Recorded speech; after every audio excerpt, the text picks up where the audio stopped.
good evening, IPYPU. This is Elder Denzel Tubbs, President of the Ohio District Council Young People's Union and proud member of the IPYPU programming team. And we are so excited to bring to you tonight the second installment, part 2 of COVID Composers. I promise you, this conversation is one that you do not want to miss. We began this session at the later part of last year, and we received such a warm response. So we thought it not robbery to come back with part 2 with some of the best in PAW IPYPU music. So stay tuned, share this broadcast, let someone know, a musician among you. Let them know that we are on the air tonight, and this conversation is one worth listening to. We thank God for our great leadership of our organization, the Honorable Bishop Theodore L. Brooks, our esteemed presiding bishop, and to the entire bishop board of the Pentecostal Assemblies of the world, and to the IPYPU leadership, our great president who has allowed us this space to share tonight. We thank God for Evangelist Frida Morrison, and to our Vice President, Pastor Kyron Schroeder. God bless both of them and to their entire team.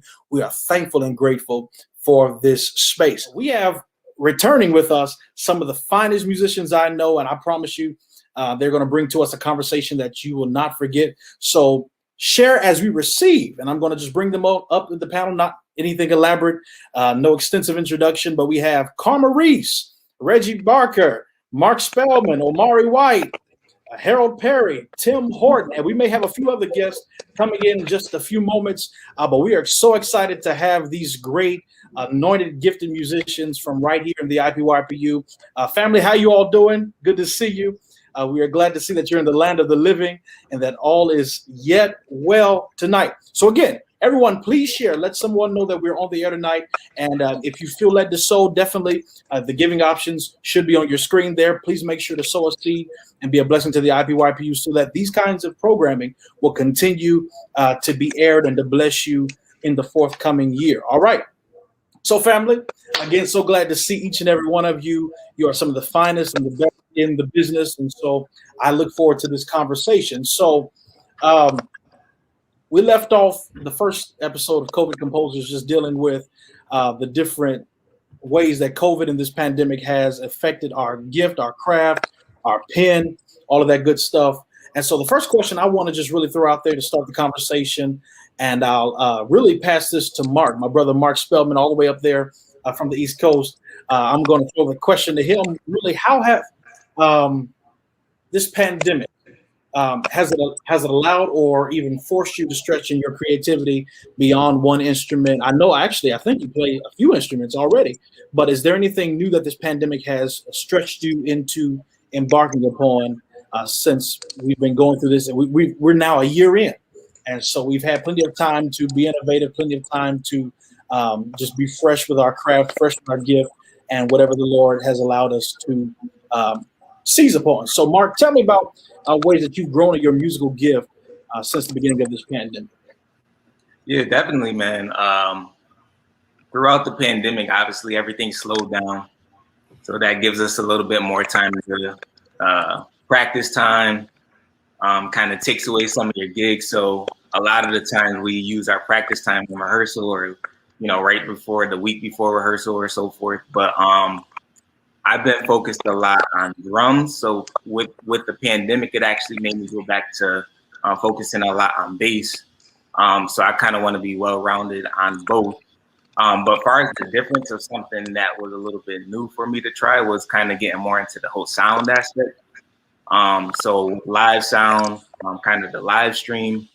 Obviously, we know that's been something huge during the pandemic. A lot of the live stream services and the churches have been investing in their sound equipment.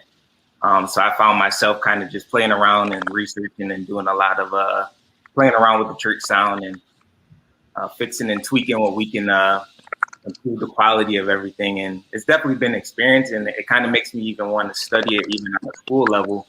So it's something I'm interested in. But on top of that, always just trying to stay polished on both instruments and being well-rounded. I love how you really go with the sound aspect, because I think, and I'm guilty of not being one of those musicians that have really become a professional with or literate with sound engineering. But I think it's very important that as musicians, especially as MDs, you have some sort of pulse with the sound, because if you only can play, but yet there's a problem that comes about and you can't resolve it, And you know, we're Pentecostals, and in our services there is subject to be some sort of issue, uh, Absolutely.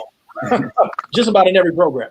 And Right. so, if you don't know how to resolve that issue, I mean, there's a disservice likely to happen. So that's absolutely great. Karma, would you touch on that a little bit? How have you stretched your creativity since this pandemic?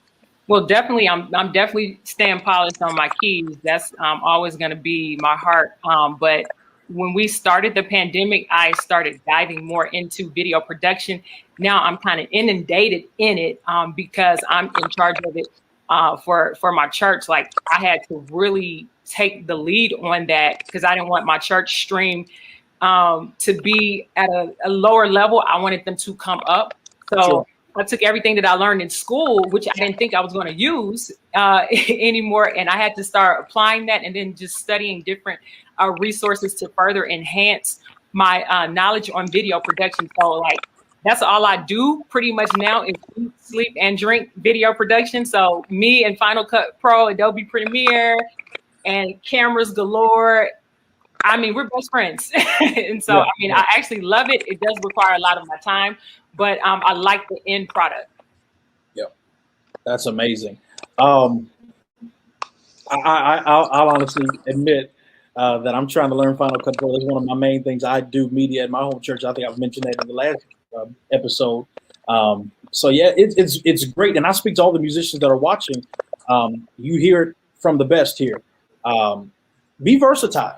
Don't just be content playing your one instrument or your two instruments even, but if you have other gifts, if you have other proficiencies, even personally, while you're at home, you're playing something or you're working on something, doing technology of some sort, even if it's a career path that you've chosen, implement that in the ministry that you serve. It will make a world of a difference, especially as we're prayerfully on the positive side of this pandemic, because I think it's been said among all of our ministries that though we won't have to be as virtual or as dependent on the virtual space as we once were, as we have been in the last year.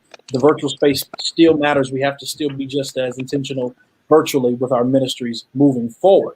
And so with that being said, beyond just being versatile, but really just in the art, the craft, the gifting, the skillfulness of being a musician, of being a composer, being whatever the Lord has gifted you with musically, as MDs, I believe everyone on here has served in some sort of MD capacity.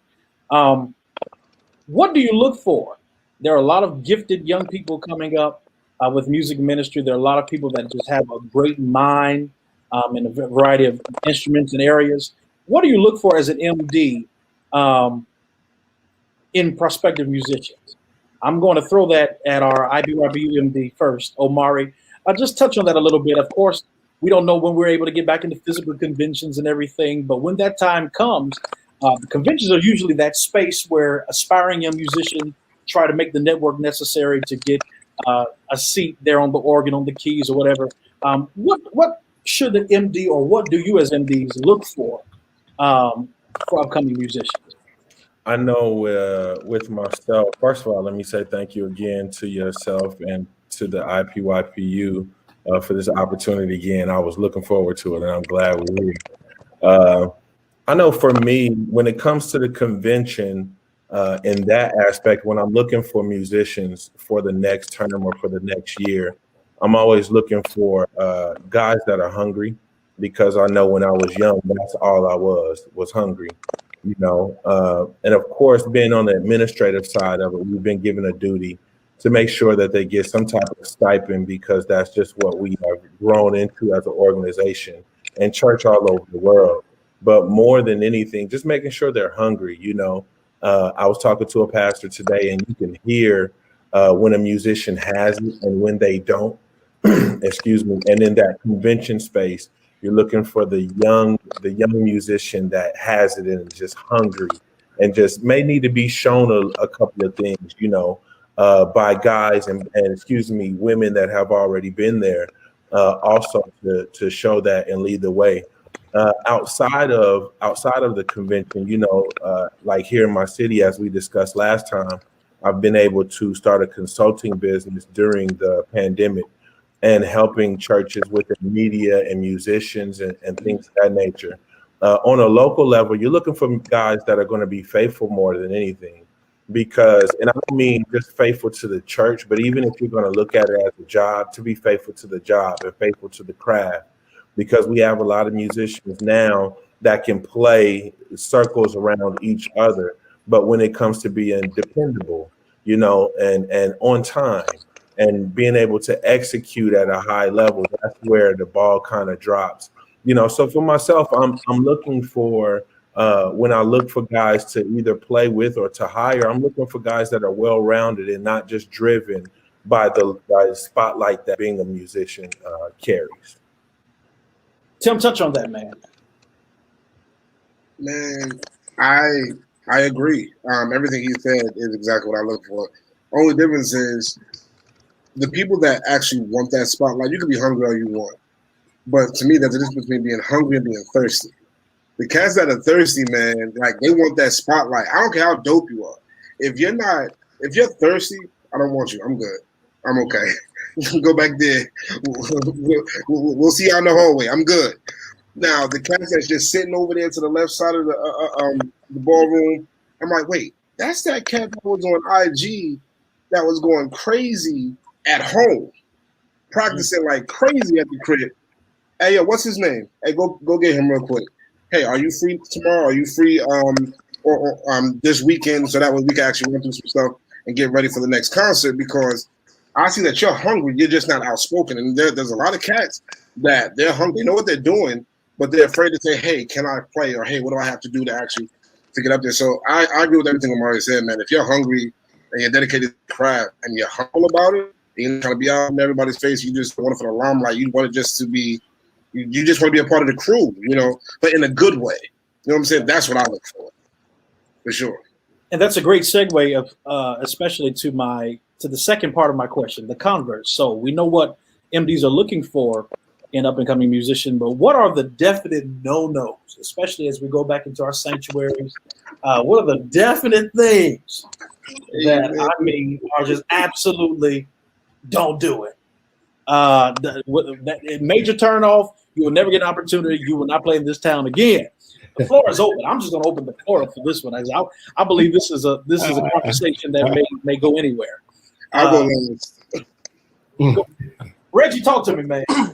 First, I'll just say the number one thing for me is wait to be asked up. So, there are plenty of musicians that will come into a setting, and they are killing musicians and stuff, but still wait to be asked up. I think that shows respect to the set house or whatever. So like Tim mentioned, there's some musicians that are thirsty and they want that shine, they want that spotlight, but it's like, hold up, wait, chill. So that's my number one thing. Wait to be asked up. So it's not acceptable. I'm coming to him. So it's not acceptable to catch a moment that you want to jump in on and do the flat on there while they're playing and try to. You'll get booted back off. Huh? I might as well address it before I give the floor to Tim. I think it was Omari White. I think it was Omari the White that went viral. We're gonna call that thing out. Explosive order. Matter of fact, we're gonna applaud. It may have been a necessary thing. Yo, don't let us start unplugging. You're not going there, man. I need to see this video. There's a video. There's a video from an IPYPU servant of our illustrious IPYPU music director. The historians have added this to the archives. The historians have added this to the archives. Bro, it's etched in send that to me. I need to see this. We will make sure you get that, Tim. Tim, what are you going to say, man? It's been nice. I'll catch y'all on COVID composing. Yeah. Wow. I was going to agree with Reggie, man. Something that my mother, and she's nowhere near musically inclined when it comes to playing, but her and a lot of my uncles who actually do play, they always said it's better to sit in the back and be asked stuff than to go to the front row and be asked to go sit in the back. Mm-hmm. So it's like, first of all, and this is a pet peeve of mine. If you're a guest musician or somebody who comes in and you play, and a few people at the church, and you go right to the band pit, do I know you? Especially if I'm the MD. Something that happened 2 weeks ago. I was in a rehearsal here at the church. Tell you know the church I'm talking about. A guy comes in, you're sitting in the front row. I guess somebody from the praise team. They know who he is, and he just gets on Kit. The drummer was gone. He gets on Kit. Me being the person I am, I had some choice words. I'm like, "Who are you?" Mm-hmm. Mind you, he was trash. Let's put that out there. Pure trash. Somebody didn't put that in the comments. Trash. No. Trash. Hashtag pure trash. Pure trash. Pure trash. Man, the Lord's gonna.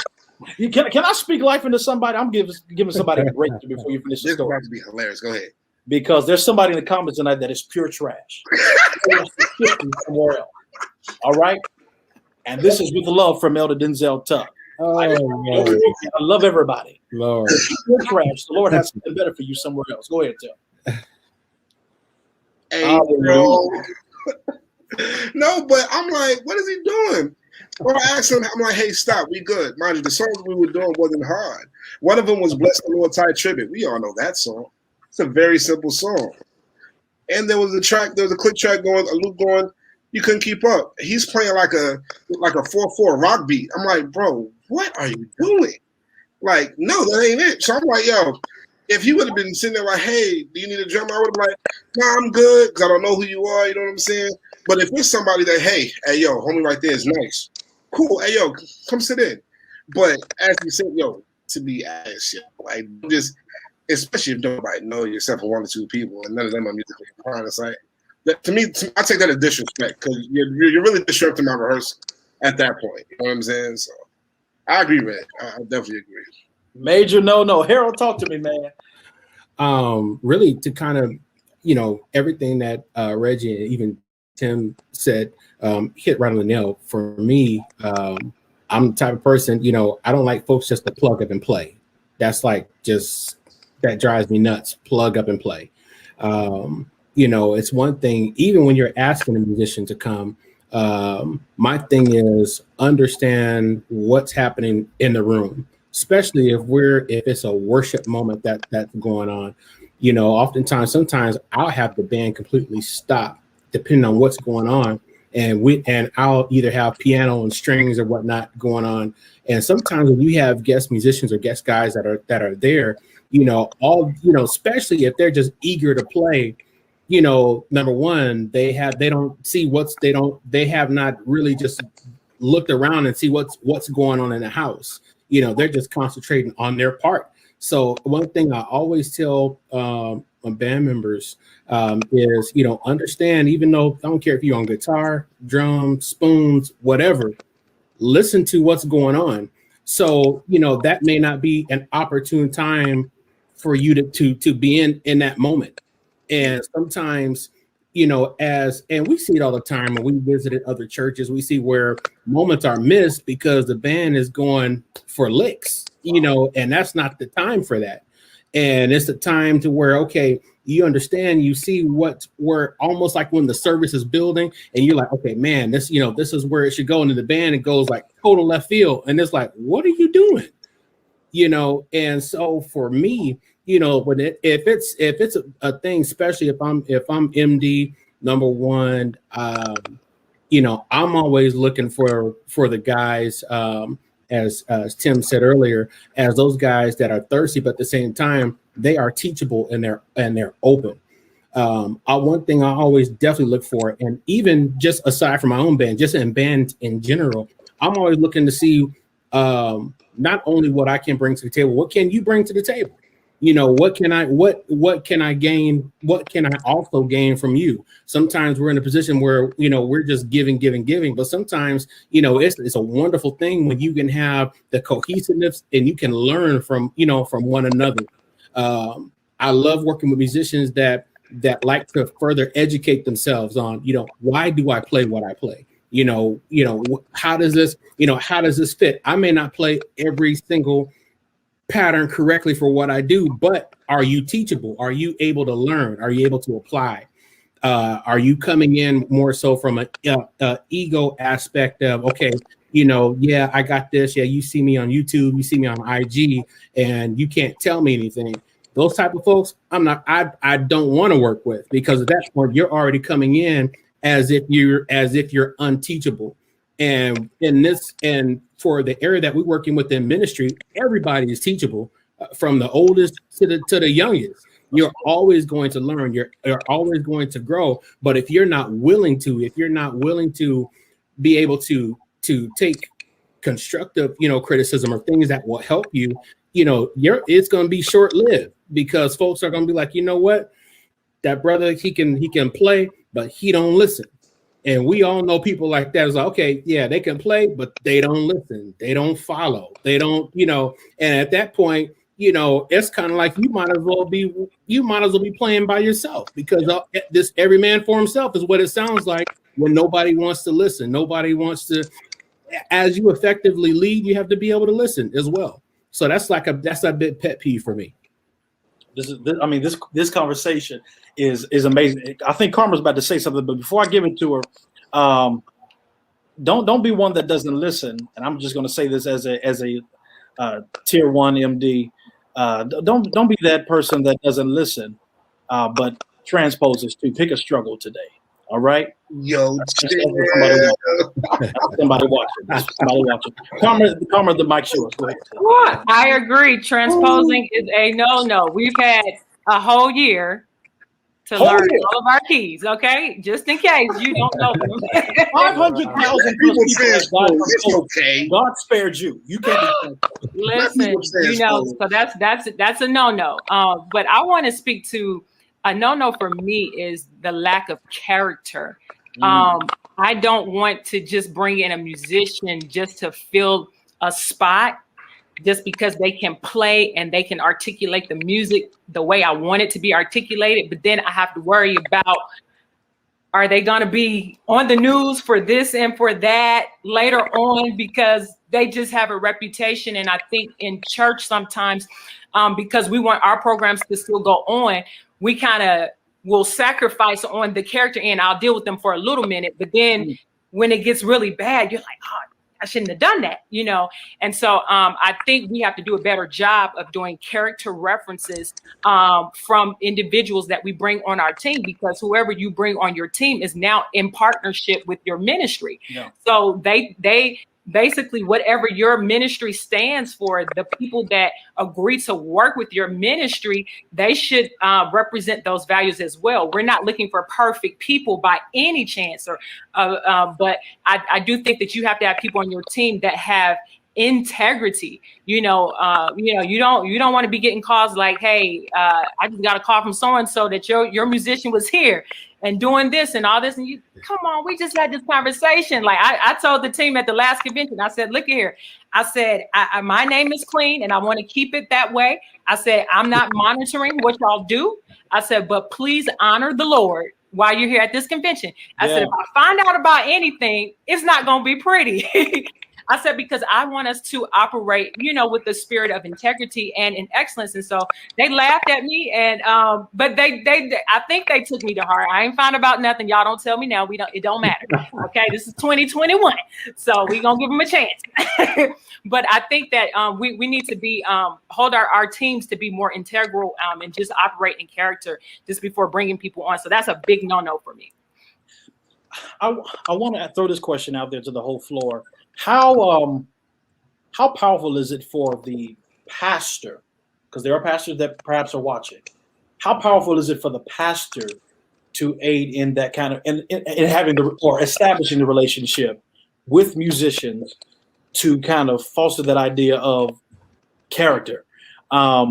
Is it really the pastor's job? I understand they're the ones whose name is on the check, and we'll get to that conversation later. But is it the MD or is it the pastor? What kind of things ensure that the integrity of a musician is in place concerning that ministry? I want to add on to that, since you asked that question. In part, depending on how your church is structured, if you have an MD in place, the first chain would be the MD. It is the responsibility of the MD to care about the person more so than the gift. And that means that I take that time out to have necessary conversations. Hey, how are you really doing? What's going on in your life? Like, can we talk about this? You know, and usually you can kind of tell if a musician or somebody on your team has something that's really like weighing them down. Their behavior and their actions will kind of dictate, you know, that something is going on. But that's also an opportunity for the leader to step in and kind of just show compassion, be that listening ear. They may need help walking through a space in their life, and we may be the individual to help navigate that. Now, if the MD can't do that, then you can definitely take it to, you know, the pastor. But I try to eliminate going to the pastor when our job, that's why we're the leaders over certain areas. We should be able to minister to those individuals on our team. So even if they're telling you something that, you know, maybe an error on their part or a fault on their part, it's okay just to be able to be that guide for them. They just may need somebody just to say, hey, you know what? Can you just help me through this? And you be like, you know what? I got you, because you're my brother. You're my sister in Christ. I got you covered. And so I think we as MDs have to do better jobs about caring for our team members, their state. Like, their soul is important. I care more about your soul than how well you can play, even though I'm going to be irritated if the music ain't right. But at the end of the day, I want to make sure that your soul is cool. Like, that's important to me. So, because after all, I mean, it bleeds through the music. It bleeds absolutely, through the absolutely. When either you're not right or your mind isn't there, or you have your issues are clouding everything. I mean, so with that being said, this is just flowing.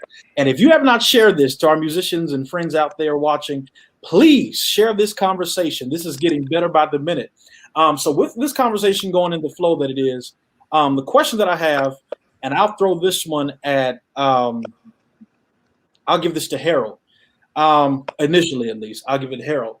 It has been said, and I've heard over the years, that God allows, or often allows, musicians to be sort of, for lack of a better word, isolated from the whole magnitude of the Spirit moving in our services. And as we mentioned earlier, this is the IPYPU Pentecostal Young People, and of course, in all of our services, prayerfully, the Lord moves in a strong way. And I've heard it said that often God will allow everyone to get their touch, but the musician, to keep them sensitive and skillful. Is this true, or should the musician be as free to worship as the people are? Is executing one's music ministry their form of worship? How does one handle the move of God flowing, but yet they have a need, as was mentioned by Karma, they're dealing with something, they're wrestling to even play tonight. How do they get into the presence of the Lord, maintain their craft, and not be disserviced by everybody else getting their blessing but them? I'm gonna throw it to Harold first. That's a loaded question, man. Well, as a musician, I mean, I have to, you know, there's oftentimes as a musician, you know, we got some days where it's just, you know, where it's just stressful. And we have to get ready, and go into service to play, and, you know, and be mindful of everything that's happening in the service. For me, I've had to literally, you know, just prior to service or at any point in time, I literally just unplug from everything. And at that point, I literally just talk to God and ask him, you know, as I'm getting ready to go into the service, or, you know, or whatnot, Lord, I need you to help me keep my mind clear as I'm going, you know, into the service to minister. Because number one, I take that very seriously. I'm reminded, I think it's in 1 Samuel 16 and 17, when Saul said to his servants, provide me a man now that can play well and bring him to me. Yeah. And to be in that position, particularly, you know, when God is moving in that service, it's early on, I would say, coming up as a, you know, as a young musician, it was tough trying to balance the two, because something may have just happened. And then here I am going to the service, and I don't want to be there. you know, and then, and it's always crazy because when it's in those times, you run into like somebody that just says like the wrong thing to you to just take you, where you don't want to go. And in those younger days, man, it was just, that was like the first thing. You said something wrong, oh, we got problems. And at that I mean, it could be as minor as somebody said you turn down the music, it's too loud. Yeah, and at that point, for me, it was an immediate disconnect. It was like, okay, you know what? Let me just get through the service. Let me just get through this hour and a half, so I can get up and get out of here. And that would come out in my playing. It would come out that it would just be an uneven flow in the service. And at that time, for me, I didn't care. I didn't really recognize what was, what was happening with me and how that was affecting, the overall atmosphere. So it took me some time, and that's where and the crazy thing is, I've been blessed to be able to have pastors in my life that actually care about me personally, not just as a musician. They look to me, as far as for my expertise in music, but they actually care about me personally. And it's like, you know what? In this particular situation, this pastor was like, what's going on? He was like, it was rough to minister in the service. And that always stuck with me to this day. He said it was rough to minister in the service because I felt that it was a disconnect with you and I where we were at. God blessed the people, but yet it was a disconnect in the service. And he said, I just feel like I was here and you were there, and we were not even on the same page at all. So what's going on? What is it that what's going on? He's like, he said, I know you well enough to where I can just ask you, what the deal is, because anytime there's an unevenness in the service, he said, I have to deal with that as it is, what's happening, because we can't continue to allow that to happen, because if there's a disconnect in the service with you and I, it causes a disconnect in the church. And that's where I got that term of organized chaos. Because when you got organized chaos happening, and you got all these, and I tell them, you got all these kind of frequencies happening in the church between the musician and the pastor, especially if there's issues there, that all comes out forth in our playing. It all comes out forth in the service. It comes forth in how we deal with our musicians, how we deal with choir, how we deal with everything, our attitude and our heart where we're at. All of that, it pours out in everything. It's not just one thing. If it contaminates one piece, it's going to contaminate it all. And it took me a minute to really grasp that, because when you're coming up and you're young and you're eager to play, sometimes, especially as we get older, we get to smelling ourselves. We don't care about what nobody, what you gonna tell me? You know what I'm saying? What can you tell me? I just going to do what I want to do. And at that pivotal time, that really, just the mere fact that pastor took time to go forth and actually ask about me, how's Harold doing, what's going on with Harold, that made all the difference in the world. Yeah, and see, that's a danger that must be addressed. That though it's a blessing for the people are still going to get their touch. God's going to move. They shall rejoice. Often, the danger is that they don't recognize the friction or the issue, the division that may be in the music ministry or between the music and the pastor or the preacher. They just know that God is moving. And where the danger really heightens itself is that often, I can say this safely with the caliber of musicians here, and then some of us being in ministry, or preaching ministry at least, the danger heightens when we know church so much that we can just act the part. Amen. We have our issues, we have the things we're wrestling with, we have the disconnect between the pastor or the preacher and the musician, but we know church so much, we know how to flow even with our dysfunction. That's dangerous. Dang. That's very dangerous, bro. There are a lot of cats, man, who, as you said, they know church so well, they know how to play through anything. Mm-hmm. But even within that, to me, that's emotional manipulation.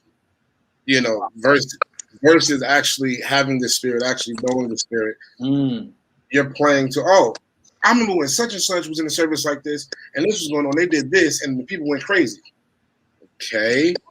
So now you're playing on emotion versus playing through the Spirit. Oh, okay. Got you. That makes perfect sense, and I don't want you playing it. Because at that point, you're putting other people's lives and souls in your hand, and that's not cool. Because what if or not you're off because you're playing on emotions? You pull on that wrong emotion, you're gonna get that wrong outcome. You know what I'm saying? And that's very dangerous. But if I can, bro, you said the question you asked was if everybody else is going in and it hits you, how do you stay or do you stay? One thing that I heard, that's what I was looking at, and you can correct me if I'm wrong, Elder, but the book says the Spirit is subject to the prophet. Oh, pull out the book, Tim. Yes, sir. You don't pull out every blue moon, you know. I don't know all of it. I know a little bit.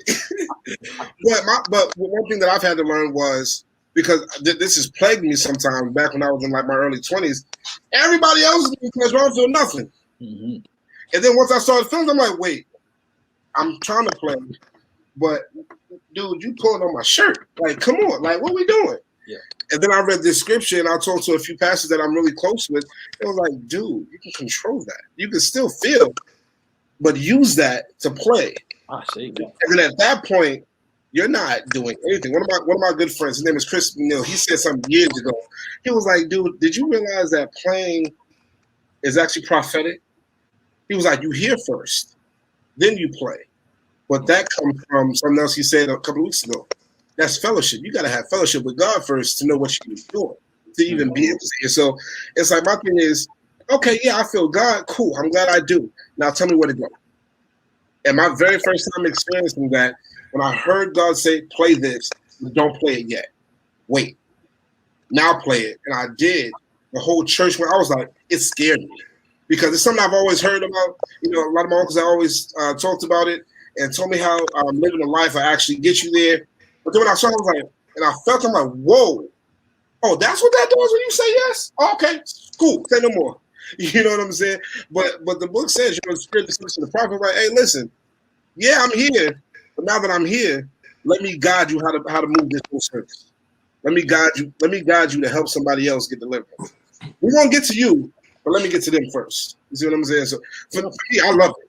Like, you know, so when me and you go out, it get like we know, so it's gonna get bad. Yeah, like, it's gonna get bad. You know, and then a lot of times, like even when we're out, it's like, okay, cool, yeah, I feel it, but you know, we're actually here to work. You know, that's why we're here. We're in position. We're blessed with this gift and this anointing. Let's use it, and then we can get up. At least for me, I can get mine later. You know, I'll go home and get mine later. You know what I'm saying? So, and if I could say this, even to especially those that are viewing, we're not by any means negating the fact that God can't touch you in that moment, because there have been times, and I'm sure we all can attest, there are times where we are prepared to channel what we feel into our playing, but then there are times where God just knocks us up off of our instrument. I mean, it does happen, and don't be ashamed to let that happen to some young musician out there that is saying, well, I want to keep the flow right, I want to be obedient, I want to be in place, be efficient. There will come a time. I think a video went viral recently of Corey Mickey and some other people up at the Ramp Church, and they danced, and I think all of our churches have experienced that in the Pentecostal circle, to where you jump off that instrument and have to get yours in. So there are, I mean, you just have to be, it all boils down to discernment. Bishop Denzel, I want to add something. Bishop. The question said, does God allow the musicians to be isolated from the corporate move? That term isolated got me, and I said, no, we're not isolated, because we need to be in fellowship, in communion with what's going on. We need to be in tune with the Spirit. While there may be a time where the Spirit gets so heavy that we absolutely can't play anything, but you'll know it, because the it's going to start from the prophet of the house. Like the glory is going to fall so strong and so heavy where even the prophet of the house cannot even minister. Those are moments where everybody just needs to stop what they're doing and let God do absolutely what he wants to do. Amen. Exactly. You all of y'all are right in the scripture because there's I believe 1 Kings 8. The priest could not stand and minister because the glory had filled the house, and that really gives a responsibility back to Harold's point of that chemistry happening, that discernment happening together, because the prophet of the house, the pastor, the preacher, whoever's responsible for driving that moment, you have to be sensitive enough to where God wants to touch everybody. So don't be so adamant about making sure the band is where you want them when God wants to deal with them too. Tim will tell you, and I'm sure I know Mark and a few others who have helped me minister in person. There comes a point sometimes if the spirit is that high, break the music. Every time. Break the music. Stop. Because, something's in here. And I don't even want you to miss it. I understand we've been in E flat, modulated a few times to have church.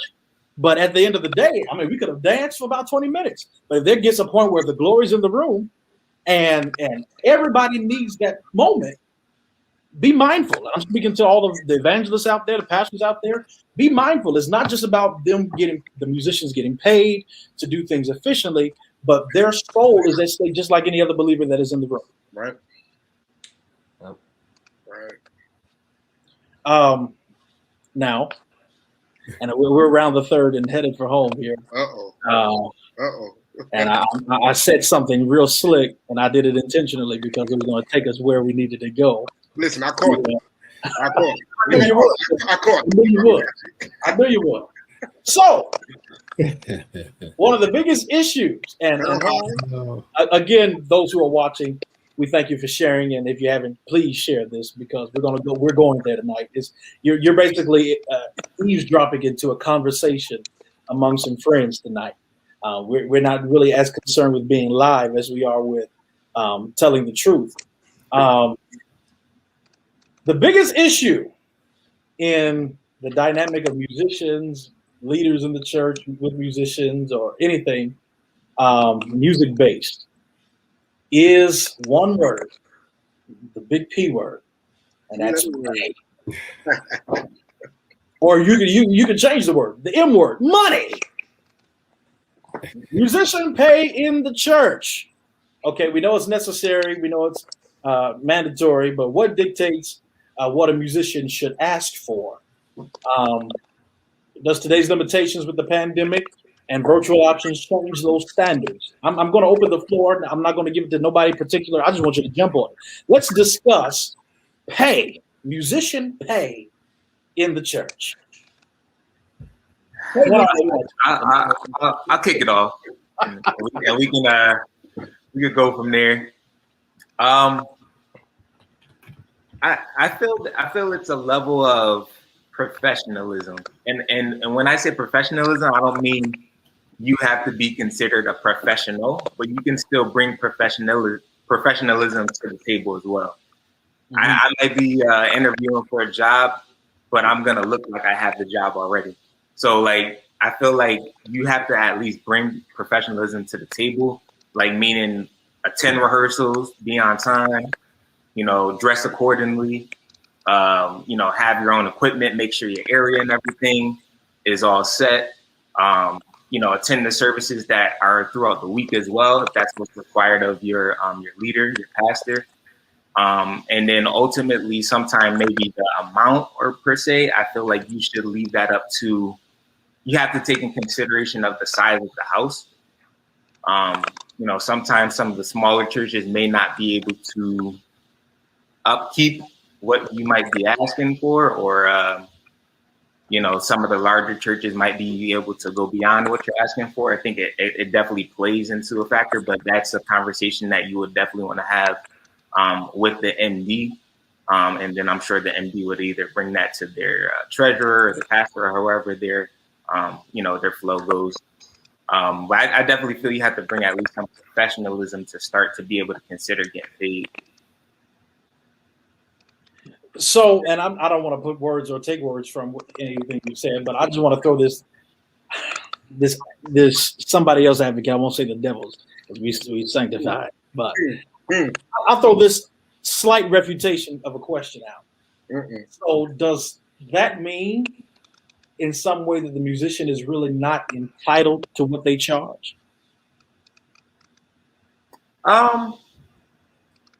I wouldn't say they're not entitled to it, but I feel that you have to have at least realistic measures going into it. So you're not going to go to a church that has 20 members asking for, $750 a Sunday. Like you're most likely not going to work out.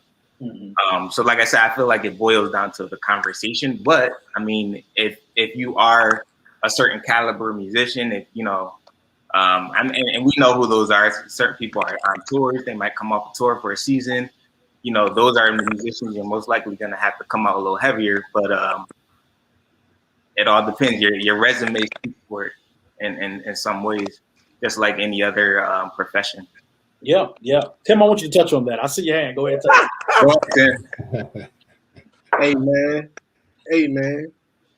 With all due respect to the good brother that just spoke, this is how I feel. You get what you negotiate. I don't care what your skill level is. You could be the worst player in the world. But if you can negotiate $750 a Sunday, the only person that's stupid in that situation is the person that's giving you $750 a Sunday. That's how I feel. You know what I'm saying? But dude, as far as the question goes, man, if you're dope, and you're dope, and as he said, if you have that professionalism, be very honest with yourself. Hey, what do I want to come out of my house? I've been scrutinized for years because I won't take less than a certain amount to come out of my situation for certain people. That's just me. Period. And the thing is, there are some small churches, rare, but there are some small churches that will pay you way more than these big churches. There's a major church here in Columbus. Major. I guess I'll audition. I didn't know. I thought I was just filling it. Found out how much they were paying per service. They have a lot of services. But even then, I found out how much they pay. $150 a service. Ooh. God help. This big mega church. I don't care if you do have 4 services a week. Okay. So I'm going to negotiate. Hey, to his point, let me pull out my resume real quick. Right. Let me show you some videos. Let me show you some of these conferences I played at and showed you what happened. At that point, you're not being arrogant. You're just let me prove to you who I am. Mm-hmm. You've heard me play already. And my thing is, if they hear you play or they found you because they saw a video and you come after me, you know what you're getting. Now, like Ms. Carmen said earlier, if your character doesn't line up to it, your negotiating grounds is kind of whack because you can go in.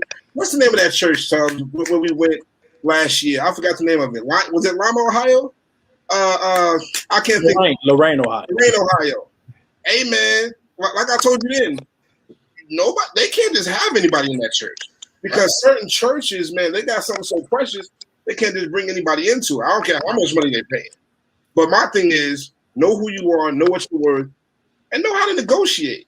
And then at that point, this is the finance person in me, be able to prove why you need that money. Right. My thing is, one of the churches I'm at now, they can't pay me what I want to get paid. But being that they know my resume on the business side, forget music, they know what I bring to the table. They made me their business manager for the church, as well as me playing. So there's different ways you can get the number you want. It's all about negotiation and what you can actually offer to that church and make it better. I want to hear what Mr. Omari got to say about it. I do too. We in the vein now because I was gonna say that. I'm waiting for this. I was gonna call him that. Right. Yeah, Bishop Omari is kind of quiet. Let's go, OG. He's full. Come on, speak. Talk your tech. Come on, Lighthouse. Talk your text. I have always been plagued as the one. When I was younger, pastors used to tell me transparently, it's not all about the money, because that would be the first question I would have after they would lift their responsibilities. 20 years later, I'm glad that I was that way, because now that we have grown into a life where you have to pay for everything. So I don't care if you're doing it at church, if you're doing a dinner for the community and you're going to feed 100 people, that's going to cost you at least $10,000 if you're doing it the right way. Mhm. You know, so whatever, when we talk about excellence, one thing that I stress to pastors is that has to be across the board. And you cannot have an emphasis on an area that's not music and expect the production that you see your peers have and that these other ministries around the country have. Mhm. And so, as Tim said, as Mark said, I agree. You know, on the musician side, it does take us to be mature and not money hungry, because let's just be honest, being a musician is different. It is something that is everybody can't do. If you want to put it in the classification of jobs, it's a trade. It's a trade. It's a spiritual gift, but it's a natural trade. Yeah. And any trade pays good. Real good. Any trade pays good, whether you're a plumber, a construction worker, anything of that, it pays good. And so what I try to do now, and I'm rounding this up, I'm going a long way because I want to get the full thing out. What I try to do now is just explain to musicians that you can't rape the church, but it is a job. You can't rape, but it is a job. So if you don't have managerial experience to run Burger King, then don't go to the church and try and be the MD. Ooh-wee. Just go play keys. Just go, Preach, Bishop. because Yep. your position on your instrument and being the director or the manager of something is two totally different roles. Very. They require two different skill sets and they require two different salaries. You know, so on the musician side, we got to stop going to these churches demanding something that, and I said this on our last chat, that we know we're not even worthy of. I think Mark said that. Why would you ask for $750? Or Tim said that. Why would you ask for $750? And on the back end, even if the church gives it to you, you know you can't provide the work for $750. Mm. So now you put a bad taste in the church's mouth or the trustee board or whoever hires the people to pay good, because now we've had so many run-ins with so many clowns. That's a domino effect, man. It's a domino effect. It's a domino effect. On the flip side, it's time for our ministries just to understand. If you don't know about it, you have to get somebody that does.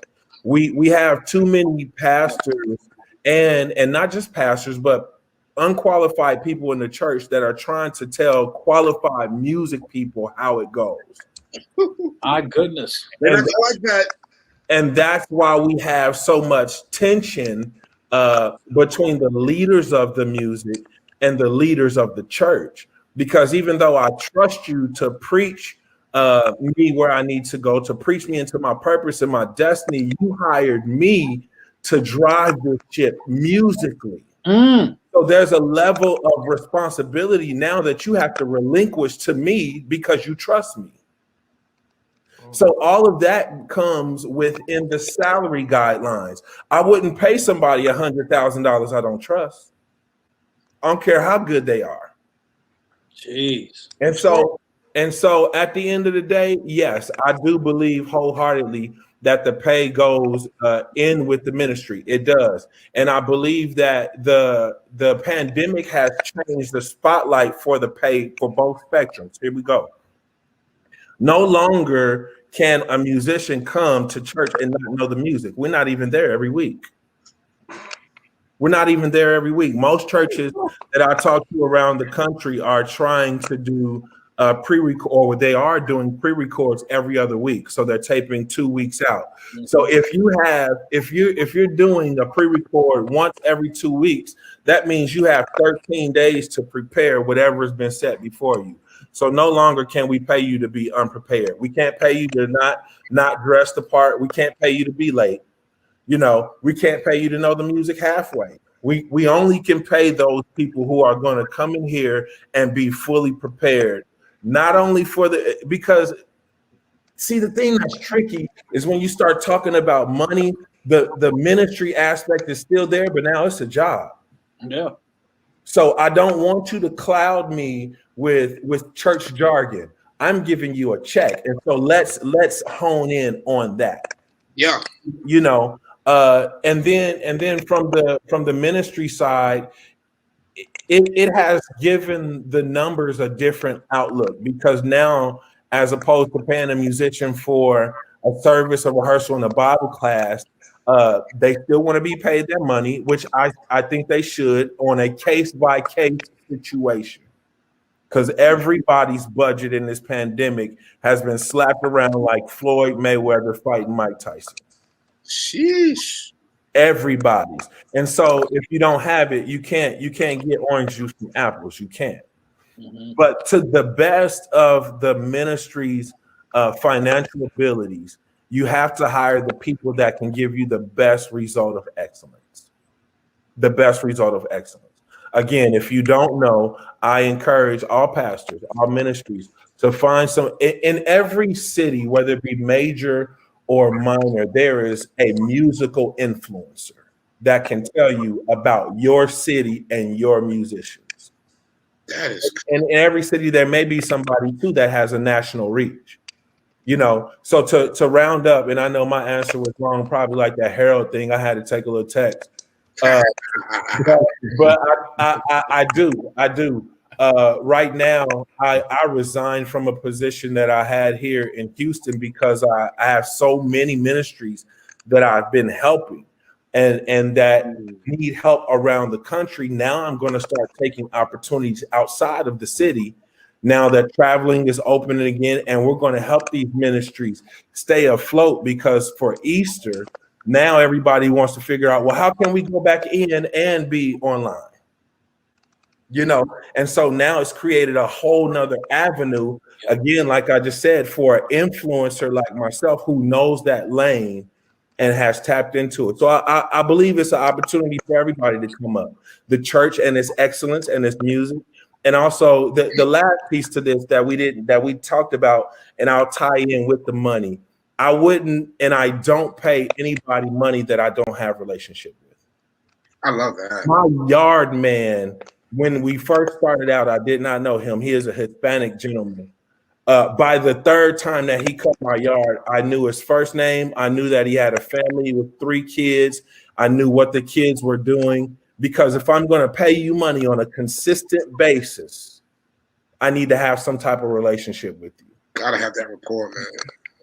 Gotta have it. Guys, I mean, again, if you have not shared this conversation, and we're going to wrap up here in just a few moments, but we are hearing gems from some of the best. And speaking of money, I've got to do it. The IPYPU has been blessing us with so much great content. I'm encouraging those who are watching and enjoying this broadcast, make sure to partner with the IPYPU via Cash App. You see the handle below, and we want to be a blessing to you continually. We want to come back with part 3. I don't know about you, but this conversation is so good. I'm already ready for part 3. So again, share this broadcast and definitely join us in giving to make sure that this kind of programming continues. I just want to hear a little bit more from Reggie on this. Let's talk about your perspective down there in Alabama. What do you have to say? Yeah, so man, I agree with everything that Amari said, that Mark and Tim said. And I was just looking at the question here on my iPad, like what dictates what a musician should ask for. It's kind of tricky. I think there should be a certain level of a skill level. First of all, before you ask us. So what I'm saying now is some musicians that can play maybe 1 or 2 songs like really well, but they expect like $400 or $500 a Sunday from churches, but you only play like 1 or 2 songs like really well, or you play shout bumps real good. You need to be, a little more versatile. Know some, not all hymns, but know some hymns, and some churchy songs, praise. So, like I said, a good versatile, have that versatility there. When trying to negotiate, your money or the price, and then at the same time, I'm also witnessing some musicians who are well-rounded musicians. Maybe they don't make as much as what their peers may make. So and then I think also it depends on whether you do this like full time. I know there are some musicians that pretty much work full time as a musician.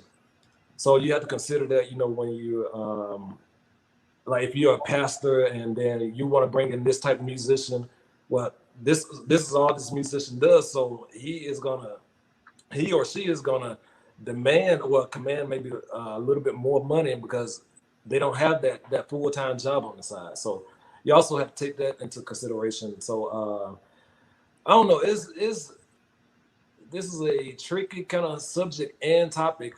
And again, I just think like there has to be that balance though, because like I said, I've witnessed musicians that can only play like 2 or 3 songs, but they want this top dollar. But I've also seen some musicians who are well-rounded. Seems like maybe they weren't compensated to the level of their ability or what all they can bring to the table. So, hey Reggie. Yeah. Hey man, you said something. I'm like, I don't listen. It's not the church's musicians. Y'all watching, hear me. I'm Timothy. That's my name.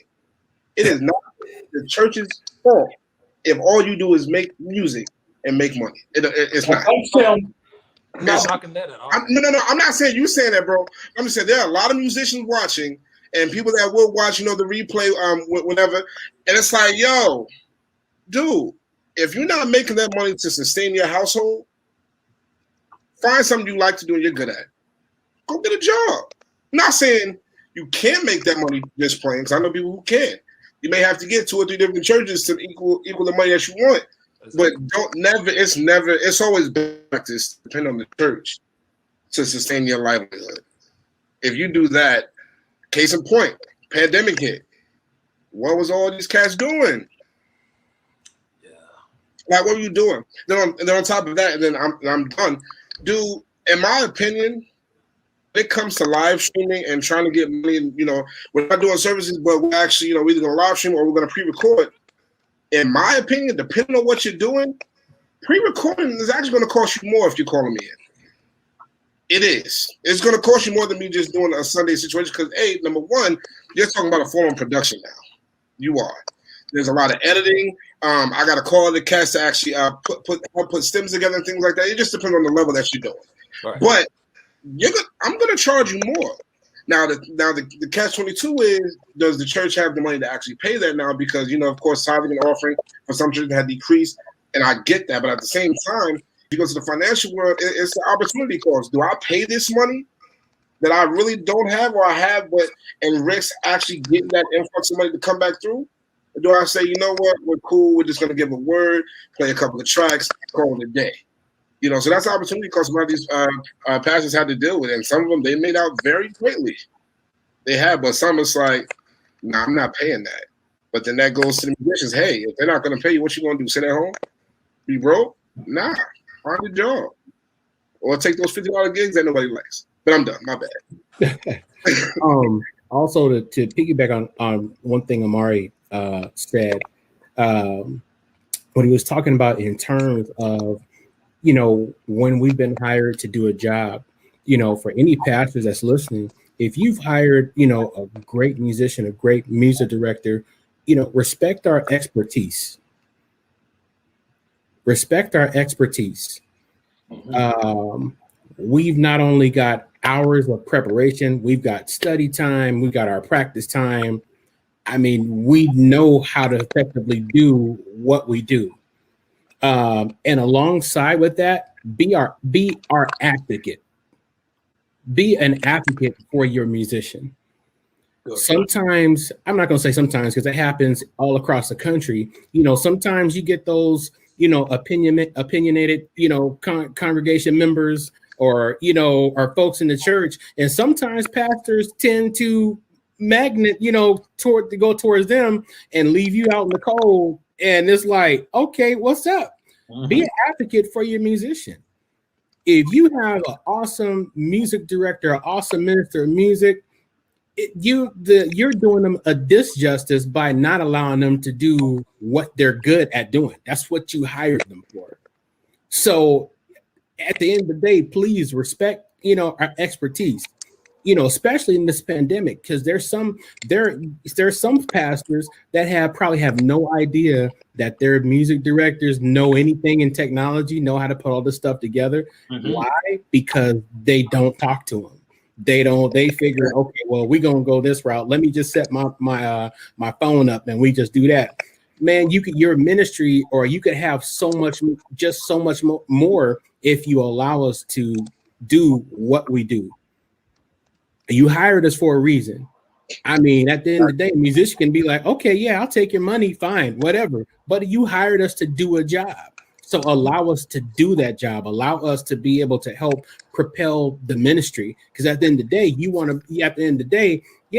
to gain more people to your church. You want to bring more traffic to your church. All of this stuff works hand in hand.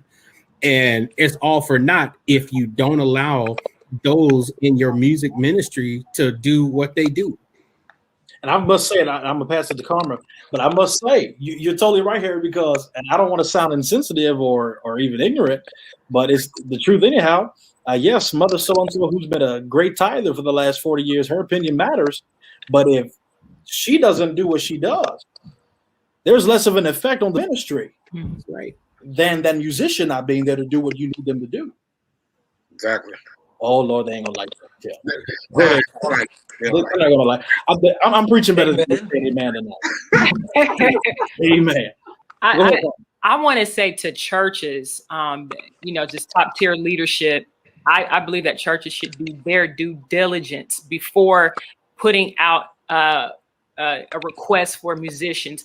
Do your due diligence to find out what the going rate for musicians are, for positions within your music ministry, so that you do not insult qualified individuals that are, applying for jobs at your church. Let's be real. Like, most churches that are doing this production thing, Amari hit on it, and even Tim, it takes a lot of time and commitment to pre-record. It's more than just doing a regular service. I can promise you that. And so when you're talking about bringing them onto your team, you cannot shortchange people and expect them to be committed to you. They're gonna go somewhere else, and believe me, people do talk. They know.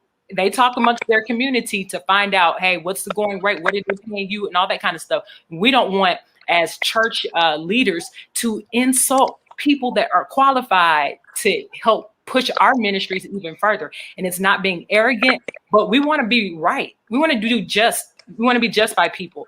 And I think that's one of the things that the Apostolic Church, and I didn't want to say that, but we have to do a better job.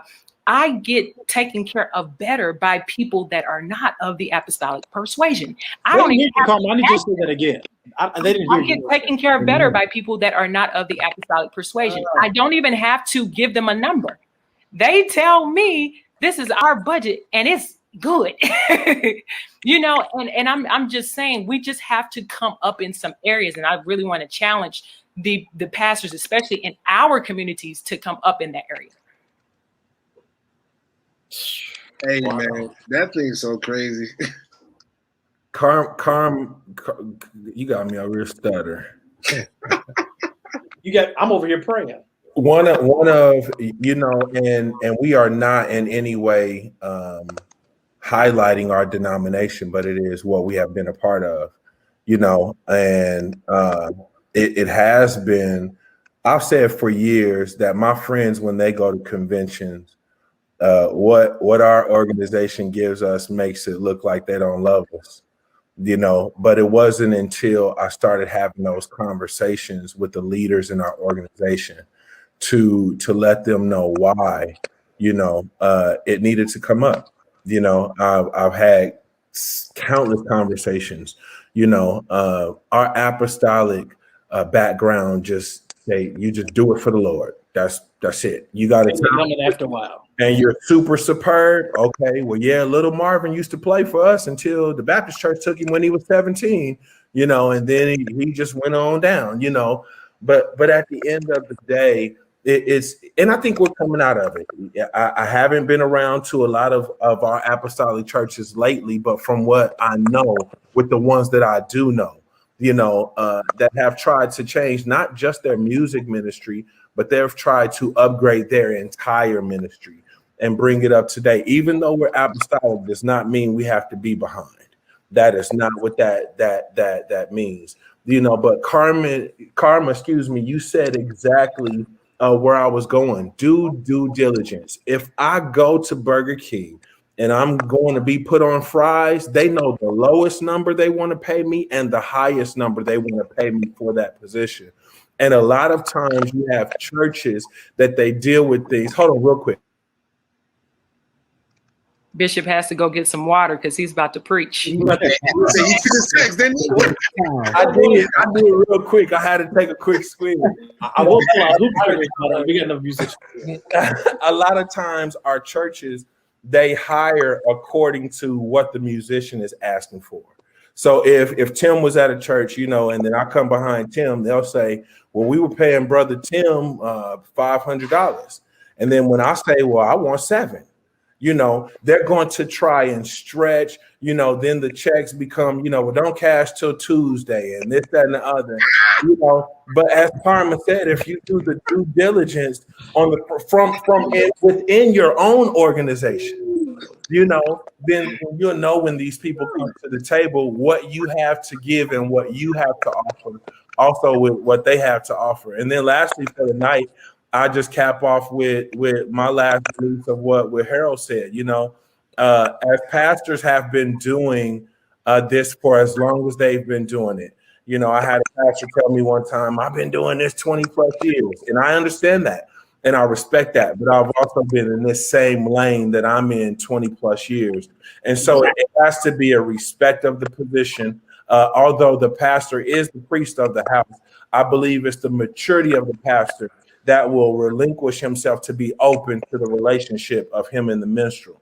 And so from that perspective, if you're going to hire somebody and you're going to pay them whatever, at some time you have to relinquish that. They know what they're doing, and their expertise is why you hired them to bring that area up.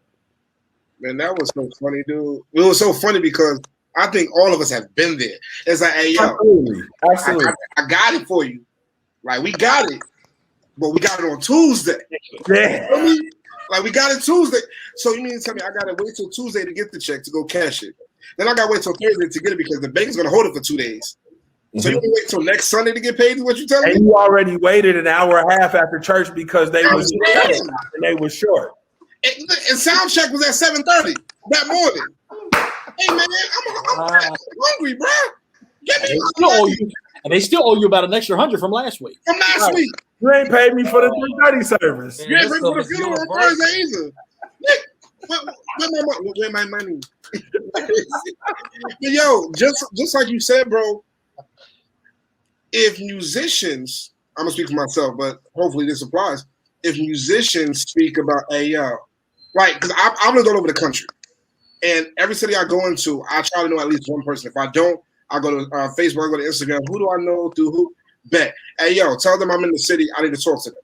Yep. If you don't think musicians talk about the going rates in these cities for these type of churches, you're crazy, number one.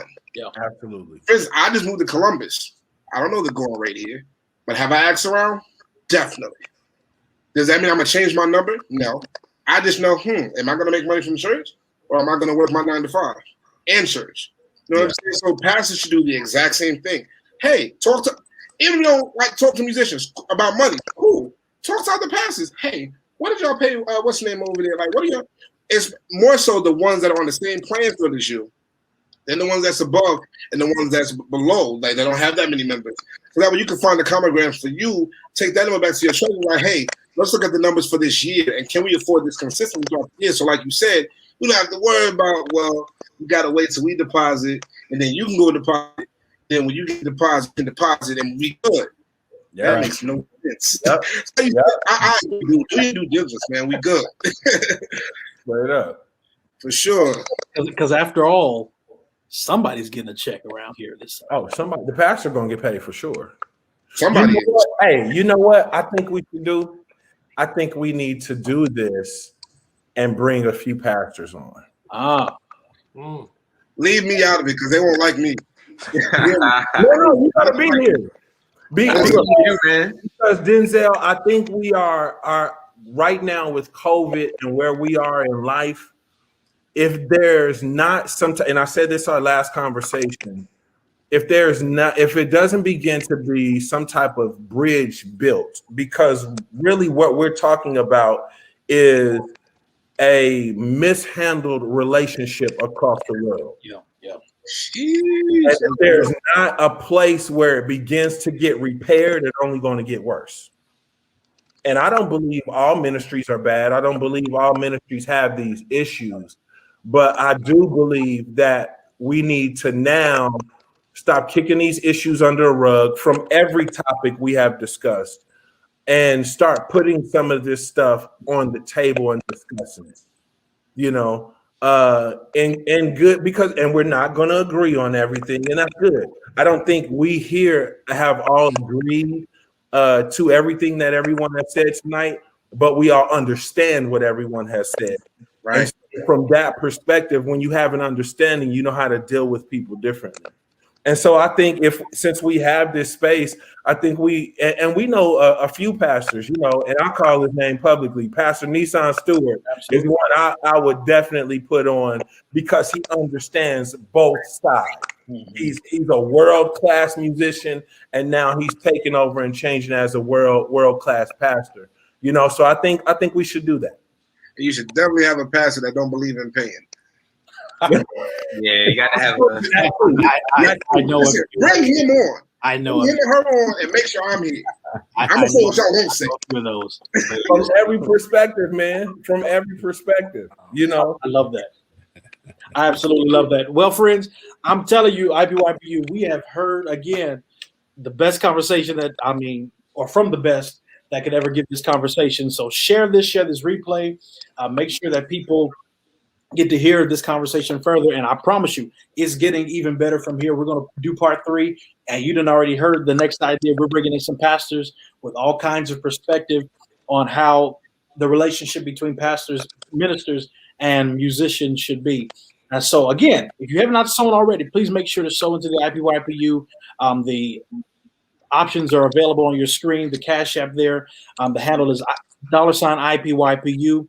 And we will be so glad that to be aware that you have been blessed and to see from your seed that you are receiving from the IPYPU. Again, we thank God for our president, Evangelist Freedom Morrison, our vice president, Pastor Kyron Shorter, our presiding bishop, the Honorable Bishop Theodore L. Brooks, for always giving us the space to share in some way.